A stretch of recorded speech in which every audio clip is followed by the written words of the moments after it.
कि हम लोग 2024 के लिए काम नहीं कर रहे हैं, हम 2022 के लिए काम कर रहे हैं। 2022 में जो जनता ने हमें अपना सहयोग दिया, अपना आशीर्वाद दिया, अपना समर्थन दिया, अपना सेवक चुना, तो हम उसके लिए काम कर रहे हैं। 24 में क्या होगा नहीं होगा उससे हमको कुछ लेना देना नहीं है। हमें काम करना इसलिए कि जनता ने हमें अपना प्रतिनिधि चुना है और जनता ने भरोसा किया है कि हमारे लिए काम होगा, और कहीं न कहीं उनके भरोसा पे हमारी सरकार खरी उतर रही है। पूजनीय महाराज जी भी और प्रधानमंत्री जी भी, या हमारे रक्षा मंत्री या हमारे रेल मंत्री, जिस मंत्रालय में भी आजमगढ़ का कागज जाता है वो रुकता नहीं है, 1 मिनट में पास हो जाता है। तो मुझे लगता है कि ये जो जनता ने भरोसा किया कि हम सरकार के साथ जाएंगे तो आजमगढ़ का भला होगा, हम उसके लिए काम कर रहे हैं कि आपने जो भरोसा दिखाया है उस भरोसे पे हमको खरा उतरना है। और इसलिए उनकी जो भी मांगे हैं, जैसे चुनाव से पहले सबसे बड़ी मांग जो आ रही थी वो ये कि आजमगढ़ को बनारस और गोरखपुर से जोड़ा जाए, तो वो हम लोगों ने हमारे रेल मंत्री जी के पास ये बात रखी और उन्होंने तत्काल पास कर दिया और रेल लाइन बिछनी शुरू भी हो गई है। बहुत जल्दी आपको आजमगढ़, गोरखपुर और बनारस से जोड़ दिया जाएगा। दूसरा जो है, सिर्फ भारत नहीं पूरे दुनिया से आजमगढ़ को कनेक्ट करने के लिए इंटरनेशनल एयरपोर्ट की भी घोषणा हो चुकी है आजमगढ़ में। इसके अलावा सड़क मार्ग आप देख ही रहे हैं, पूर्वांचल एक्सप्रेसवे से भी आजमगढ़ को जोड़ के सड़क मार्ग, रेल मार्ग और हवाई मार्ग, तो इस तरह से हर तरीके से आजमगढ़ को भारत के हर कोने से, दुनिया के हर कोने से जोड़ने का प्रयत्न किया जा रहा है ताकि आजमगढ़ तेजी से विकास करे।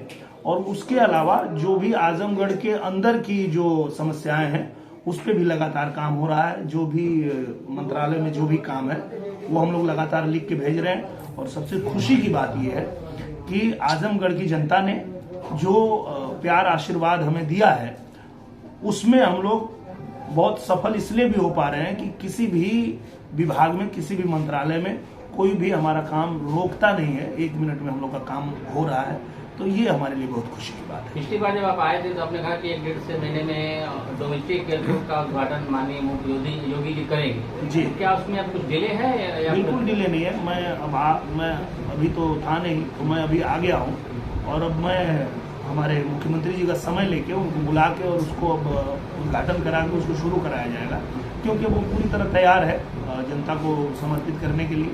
तो बहुत जल्दी उसको उद्घाटन भी करवा लेंगे।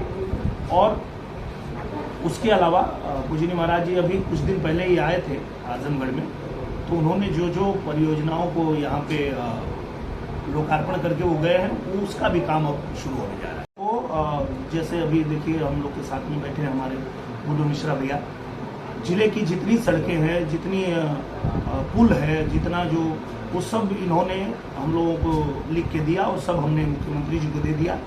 उसमें आपके बेलैसा का जो पुल है वो डबल हो रहा है, वो पास भी हो गया, उसका बजट भी आ गया। मुझे लगता है 72 करोड़ रुपए पास हो गए। ओवर ब्रिज वो अभी शुरू होने जा रहा है। उसके अलावा जो हाँ 85 वो बिलवाई वाला, हाँ वो भी 85 करोड़ उस पर भी पास हुआ है, वो भी अब शुरू होने जा रहा है। बरसात के बाद ही आप देखेंगे कि पूरा आजमगढ़ कायाकल्प होने लगेगा, क्योंकि माननीय गडकरी जी से भी मैं मिला था, तो उनसे भी मैंने आजमगढ़ के लिए एक रिंग रोड मांगा है जो उन्होंने पास कर दिया। तो आपका रिंग रोड भी बनना शुरू हो जाएगा। कहाँ से कहाँ तक जाएगा? पूरा जो आपके आजमगढ़ के अलग अलग जिलों से जो जितने नेशनल हाईवे आ रहे हैं उन नेशनल हाईवेज को गोल करके और उसको जोड़ दिया जाएगा, ताकि अगर कोई गोरखपुर से आ रहा है और उसको गाजीपुर जाना है तो वहीं से निकल जाएगा, किसी को बनारस जाना है तो वो रिंग रोड से ही निकल जाएगा, शहर में आके जाम नहीं लगेगा। तो इसलिए ही वो रिंग रोड की आवश्यकता थी और वो भी हम लोगों ने करा लिया।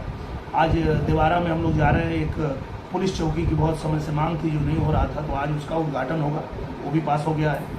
और बाकी मुझे लगता है कि जो जो चीज़ें संज्ञान में आ रही है वो सरकार के पास लेके जा रहे हैं। और खुशी की बात यह है सरकार सहर्ष उसको तुरंत पारित कर रही है और उस पर काम हो रहा है। देवारा की बाढ़ की समस्या का समाधान? देवारा में जो बाढ़ आती थी इस बार तो खैर बारिश हुई नहीं, इस बार तो ऐसे ही परेशान है सब लोग, सूखा ग्रसित हो गए हैं। और लेकिन उसके लिए हम लोग केंद्र में भी बात किए हैं और हमारे प्रदेश सरकार में भी बात किए हैं।